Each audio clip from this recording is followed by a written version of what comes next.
Joining me now, retired four-star General Jack Keane, chairman of the Institute for the Study of War and Fox News senior strategic analyst.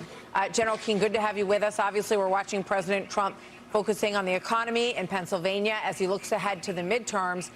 But this deal we have heard about from the president earlier today. You heard him questioned about the issue of inspections, which the vice president says are going to have an honest nuclear assessment of what they have. Your take on what you think people should know about that part of the deal?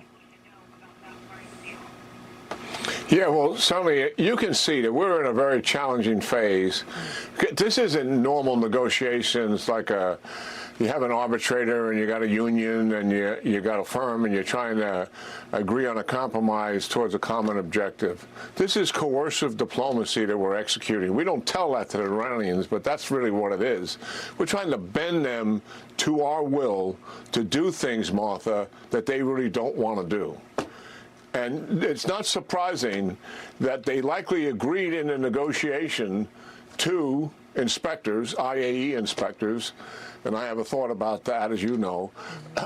But now we have another official saying, no, that's not going to happen. What is that all about? This is Iranian tactics. They do this. They create this controversy inside the regime to do what? To kick it down the road, to delay further, to take an issue, blow it up a little bit, make it have to discuss it more. That has been their strategy with Obama. 2 years of negotiation before the deal was made, and it was a lousy deal, as we all know. We've already been in 9 weeks of negotiations before the 60-day clock started on the same subjects. So, yeah, this is where we are. But listen, the president has leverage here. And there are three things that give him real leverage to his coercive diplomacy. Number one, he can always go back to the blockade. Number two, it's the money, and obviously there's controversy around that money. Are we really going to give them upfront money before they make any major concessions to us and indicate that their behavior has changed, as our leadership, the vice president, indicated is the number one condition for giving them upfront money? And then the third thing is this, and this is really critical.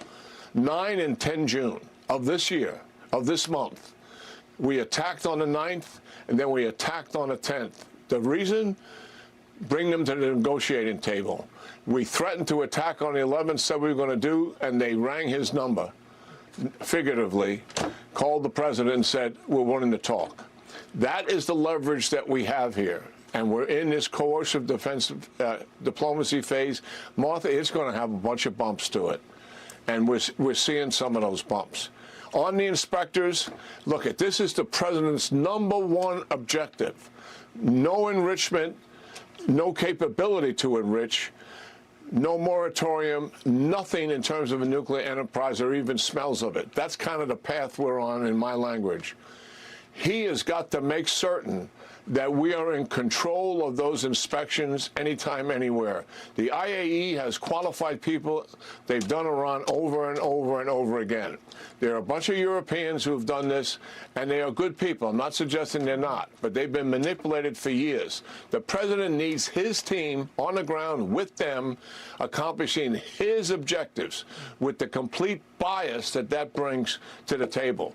This is the number one objective he's trying to achieve, and I think we got to have our boots on the ground, our experts on the ground, making sure they're being achieved. And if they have any doubts about it, dial the president back and talk to him about it. They should be working for him. Yeah, I mean, if they've agreed to honest, open inspections, then we could drop people in there really at any time and have a look, which might sort of shake up the negotiation process here to let them know how serious we are about this issue of complete transparency.